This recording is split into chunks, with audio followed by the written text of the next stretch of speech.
Welcome, everyone. We're stepping into a particularly fascinating cultural moment today for this deep dive. We really are. If you've been tracking the publishing industry or even just, browsing a bookstore over the last few months of 2026, you've definitely seen it. Oh, yeah. You can't miss it. Right. You've undoubtedly encountered that bright, unapologetic yellow cover of the book tour. It's everywhere.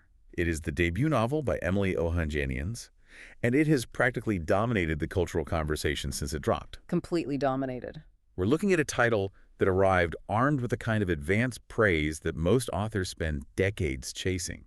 Decades. I mean, best-selling authors like Hannah Bonham-Young are calling it a sensational debut, while Emily Ohanjanians and Austin Siegemund-Broka branded it a tour de force and a book lover's dream. High praise. Very high. But we aren't here today just to tell you that a popular book is popular. The whole mission of this deep dive is to deconstruct exactly why this specific story is resonating with such ferocity right now. And we have a sheer volume of material to pull from today, which allows for a really comprehensive analysis. Right. Our source stack isn't just limited to the novel itself. We do have key excerpted chapters that anchor the narrative, obviously. Right, specifically those covering the launch night, the pivotal moments on the tour, the emotional climax, and the epilogue. Exactly. But crucial to our understanding today are two supplementary texts. Yes, the extra stuff. We have Emily Ohanjanians' official behind-the-book author's note and the publisher's official book club discussion guide. Which is so helpful. It really is. These editions elevate our reading so much, they provide a structural framework to analyze the intention behind the fiction. They reveal a really sharp, multi-dimensional commentary on the very industry that produced the book in the first place. Which is fascinating. It is. And that multidimensional aspect is exactly what we need to unpack. Because on its surface, the book tour presents itself using a very recognizable, highly structured set of narrative conventions. Oh, absolutely. The classic tropes. Right. You have the classic grumpy sunshine dynamic, which is essentially the literary equivalent of mixing oil and water just to watch them eventually combust. Always a fun dynamic. And you have the forced proximity framework, right? Compelling two opposing worldviews into a shared, inescapable space. A tour bus, a hotel, yeah. But to dismiss this as simply a light romance or a straightforward comedy of errors would be a massive disservice to the text. I completely agree. We're going to strip back those layers today. We're looking at a rigorous examination of the harsh realities within the publishing industry. The psychological weight of the expectations placed on the children of immigrants? Yes, and the very real stigma surrounding non-traditional or influencer authors. Plus, the persistent systemic questioning of female competence. It operates brilliantly as a Trojan horse, honestly. That is the perfect way to describe it.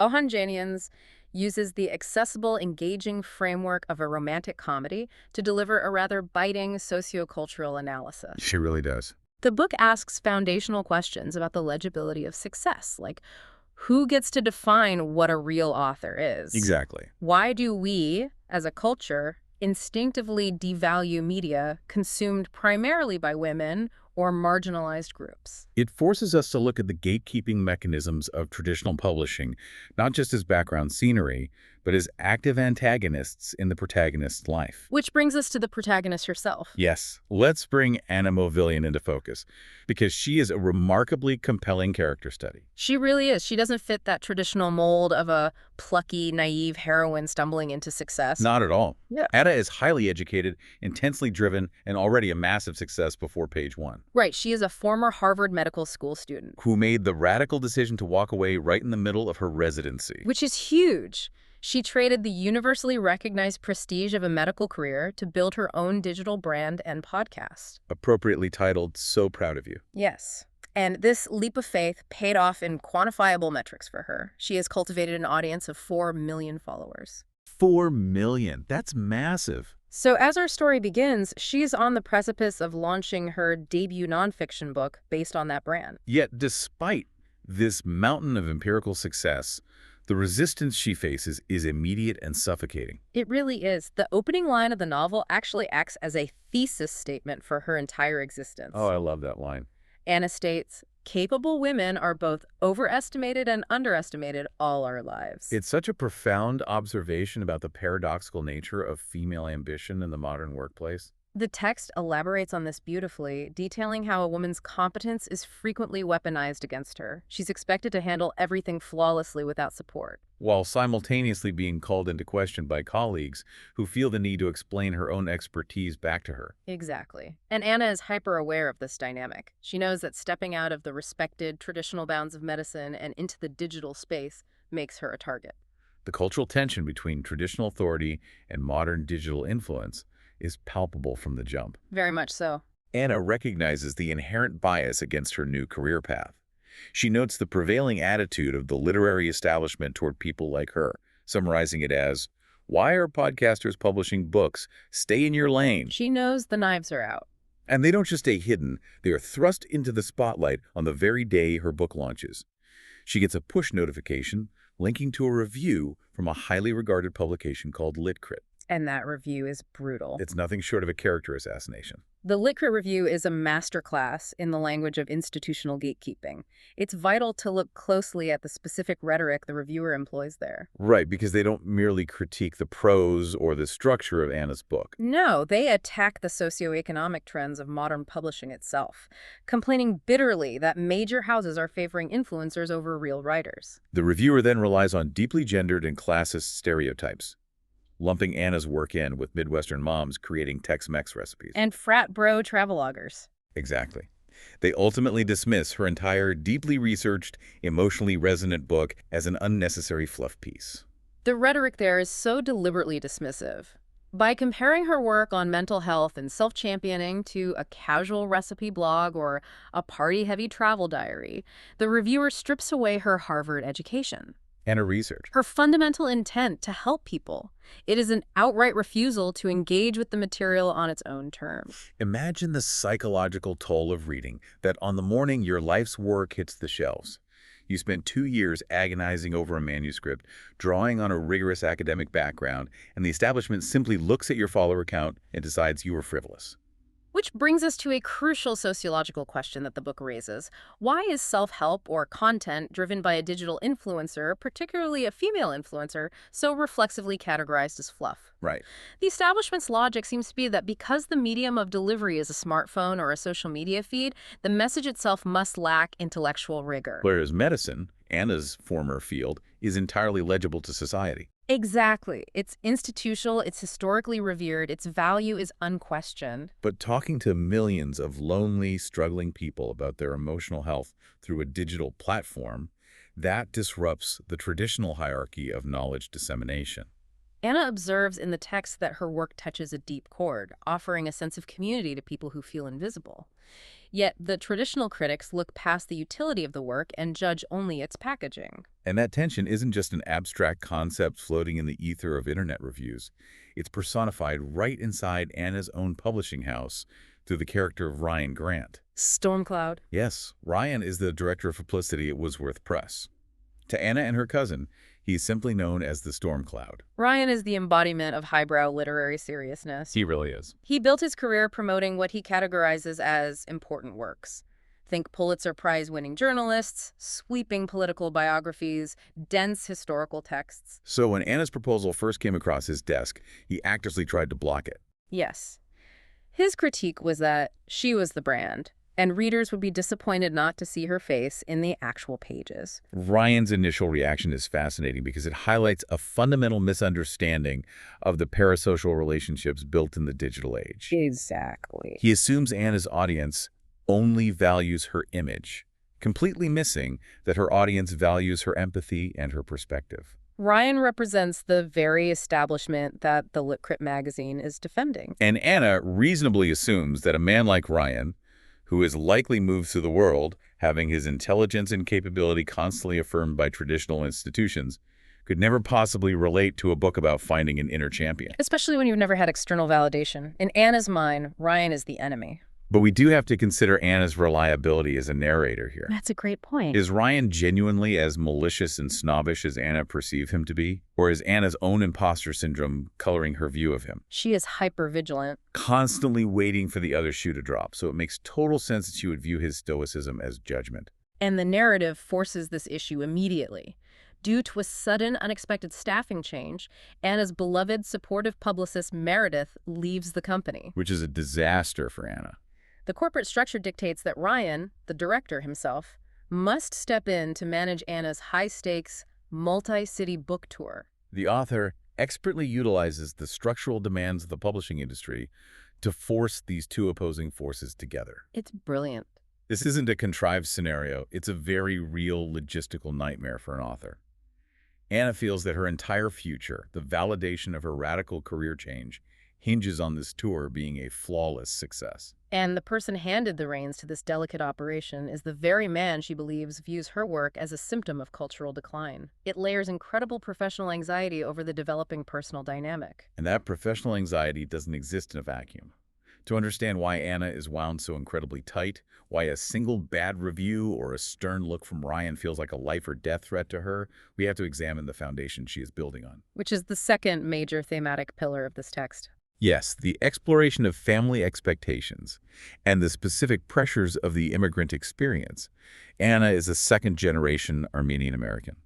The backstory provided in the text details how her parents fled political unrest and devastating earthquakes in Armenia to painstakingly construct a new life in Boston. The psychological weight of that parental sacrifice is the defining architecture of Ana's internal world. The official book club discussion guide focuses heavily on this aspect of the novel, prompting readers to consider Anna's assertion that she exists with her foot in two worlds. It's a quintessential articulation of the second-generation experience. It is. Her parents survived literal, physical destruction and navigated a foreign landscape to ensure her survival. The implicit, and sometimes explicit, contract is that the child must then achieve a level of success that justifies that immense suffering. So when Ana achieves something, but it brings her stress, what she refers to as champagne problems, like dealing with internet trolls or bad literary reviews, she is crushed by a profound sense of guilt. She polices her own emotions, reminding herself of how lucky she is compared to what her parents endured. She and her cousin Morale, who acts as the producer of the podcast and Ana's emotional anchor, actually use their parents' survival stories as a refrain. Whenever they feel overwhelmed, they repeat those stories to shut down their own complaints. The pressure to validate their parents' sacrifices through recognizable traditional success is a heavy burden. And this brings us to the core conflict with Ana's mother, Virtue. Virtue is a grieving widow, and the text makes it painfully clear that she fundamentally cannot comprehend Anna's career. The disconnect is not malicious. It is a tragic gap in their cultural and generational lexicons. The tragedy of their communication breakdown is brilliantly illustrated early in the book. On the morning of Anna's book launch, arguably the most significant professional milestone of her life, Virtue calls her. But the call isn't to offer congratulations. No. Virtue spends the conversation complaining about mundane household issues. The gardener trimming the hedges incorrectly, the washing machine malfunctioning. And when Ana, likely holding her breath, gently reminds her mother that her book is out today, Virtue's response is devastating. She essentially laments that Ana is too busy to help her with these chores and pointedly reminds her that if she were still a doctor, her life would be more straightforward. It's a brutal moment. Virtue literally says, "It's not like you are a doctor anymore," weaponizing Ana's past choices against her present success. Ana has to employ a mental grounding trick, literally counting to 5 before speaking, just to prevent the conversation from devolving. In Virtue's worldview, shaped by instability and survival, medicine is the ultimate safety. It is a noble, universally respected profession. To drop out of a medical residency to, as she views it, talk to people through their phones is not just baffling, it feels dangerously reckless to her. Virtue lacks the framework to understand influence, digital community, or modern mental health advocacy as legitimate work. The sociological concept of the legibility of success is paramount here. Yes, expand on that. Well, humans have an innate psychological need for their achievements to be recognized and understood by their primary community, their family, or their tribe. If your success cannot be translated into a language your community understands, it often feels hollow to the achiever. Virtue cannot express pride in Ana's book because it doesn't compute as success in her survival-based worldview. However, Ohanjanians is careful not to paint Virtue as a villain. She loves her daughter fiercely, but she is constrained to expressing that love through the only avenues she trusts. Which primarily revolves around food. The culinary representation in this book is incredibly rich and serves a vital narrative purpose. The text is filled with the sensory details of Armenian cuisine. Lamashun, boreg, nazuk. Basturma, dolma, kofte. When Ana finally travels to Boston, her mother has prepared enough food to sustain an army. It is an overwhelming physical manifestation of care. And the language is so specific. Vartui uses phrases like anush, meaning sweet or I hope you enjoy it, and boyd murnem, a profound term of endearment. When emotional vocabulary fails, when Vartui cannot say, I understand your book and I am proud of your podcast, she says it by meticulously preparing complex, traditional meals. She is feeding the child she cannot fully understand. This complex family dynamic is the very genesis of Ana's brand. So Proud of You isn't just a catchy title, it is a psychological response to a lifetime of unmet needs. Ana's entire career is built on teaching millions of people how to validate themselves, how to cultivate their own inner champion, precisely because she is desperately craving that external validation from a mother who is incapable of giving it. She is trying to heal her own localized trauma on a macro public scale. And it is this profound, hidden vulnerability that Ryan Grant is about to witness as the reality of the book tour sets in. Which moves us into the crucible of the tour itself. The tension between Ana and Ryan as they begin traveling is palpable. Ana is operating under the assumption that Ryan is essentially a spy for the traditional literary establishment, waiting for her to stumble so he can justify his initial rejection of her book. And the universe seems to test them immediately. Before they even board their first flight to Chicago, disaster strikes. Ryan informs Ana and Marl that the independent bookstore slated to host their launch event has suffered severe smoke damage due to a fire in an adjoining dry cleaner. Anna's immediate panic-induced reaction, humorously enabled by Marl, is to half suspect that Ryan himself committed arson just to derail the tour. It highlights her intense paranoia regarding the establishment's acceptance of her. However, Ryan responds not with the disdain she expects, but with absolute, unflappable competence. He manages the logistics, communicates with the publisher, and swiftly secures a new venue. Elevate Books. Yes, Elevate Books. This is a critical plot point, but its true weight lies in the thematic setting. Because Elevate Books is described as a very traditional, quiet, highbrow literary space. The exact kind of environment where Ana feels her imposter syndrome most acutely. It is the Lion's Den. Ana begins her event there, and initially she finds her rhythm. She's engaging with her audience, answering questions, doing the work she excels at. But then, the physical embodiment of the Lit Crit review stands up in the audience. The text describes an older man wearing a worn corduroy jacket and a newsboy cap. He doesn't raise his hand to ask a question. He commandeers the space to deliver a monologue. He publicly attacks her, stating he doesn't understand when books became so meaningless. He argues that previously authors had to possess actual value to contribute to society.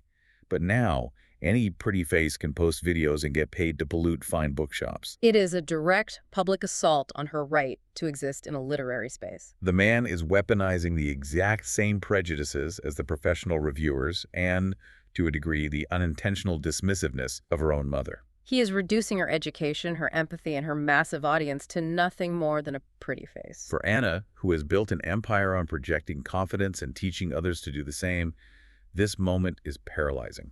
All of the internalized doubt she carries rushes to the surface, freezing her in place. What happens next shifts the entire trajectory of the narrative.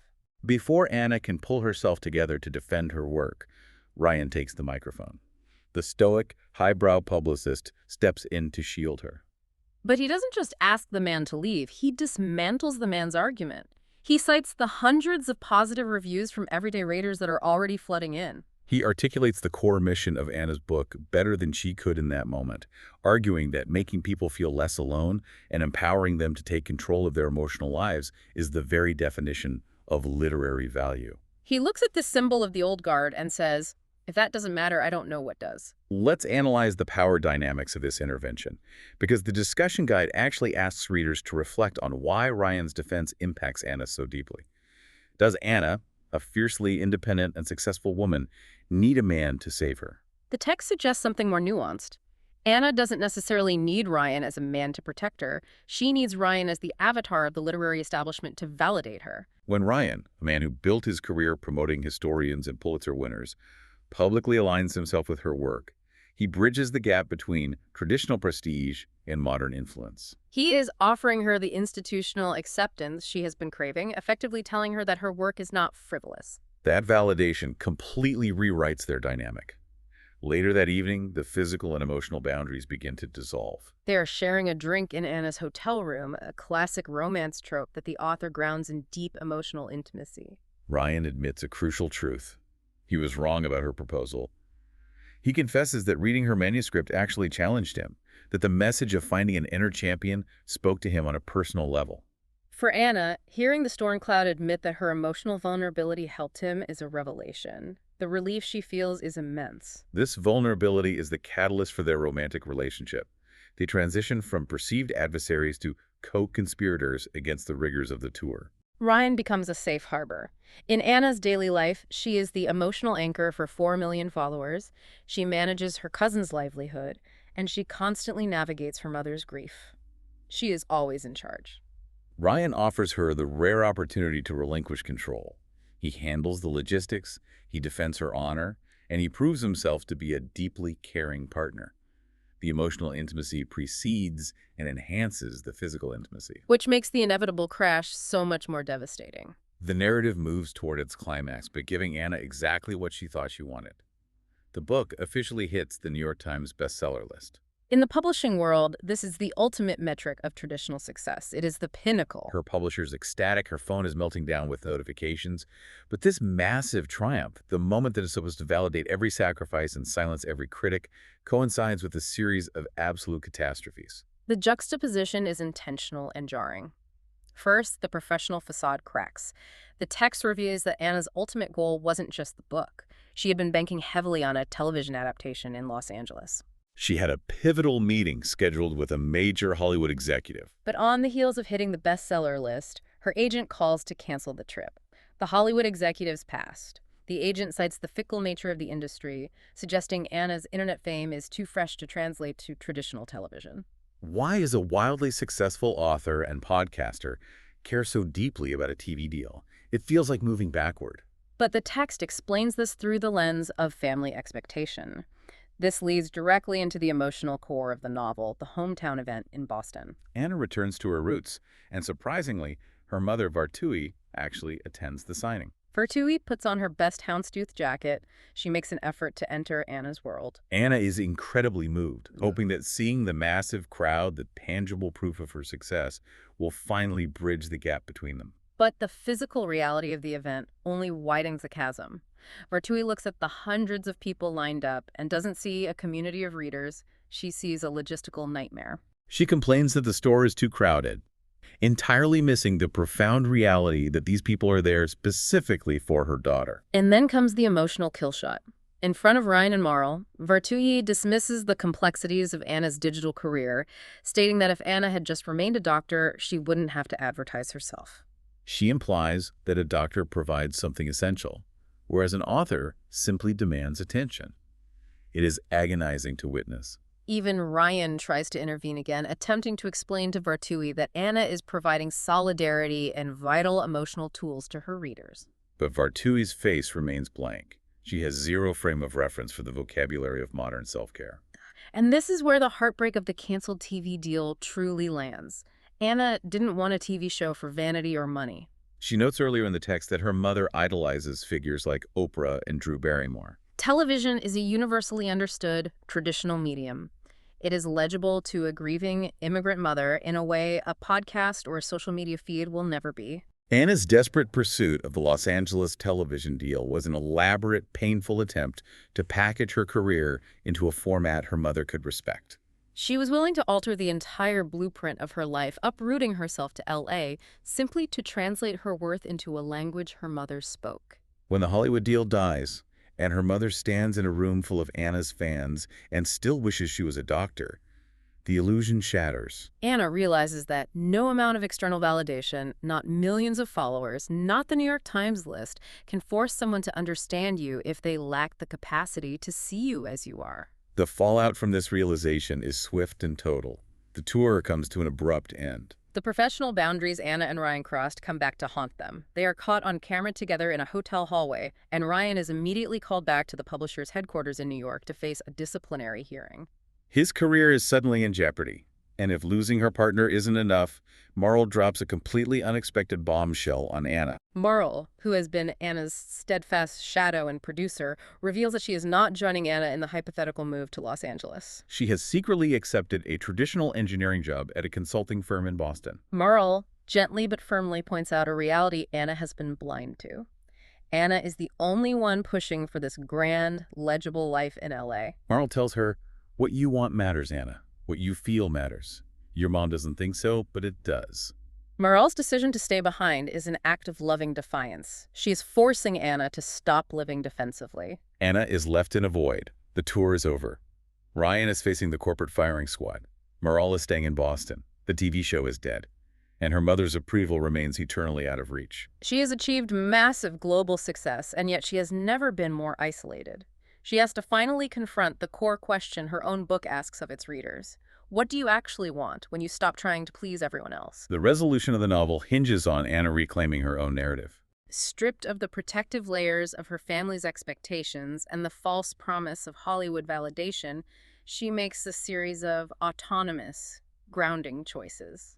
She decides to remain in New York, a city she has genuinely come to love, rather than chasing a phantom life in California or retreating to the familiar pressure cooker of Boston. She recognizes that she has no genuine desire to be a television host. Her true passion lies in writing. She begins conceptualizing a second, far more personal book, one that doesn't just offer advice, but explores her own flaws and realities. The moment of true self-actualization happens during a keynote speech she delivers at a conference shortly after the tour. She stands before an audience and, diverging from her usual polished rhetoric about constant positivity, she speaks candidly about the burden of expectations. She publicly declares, "If I could have it all, of course I'd want to meet their expectations.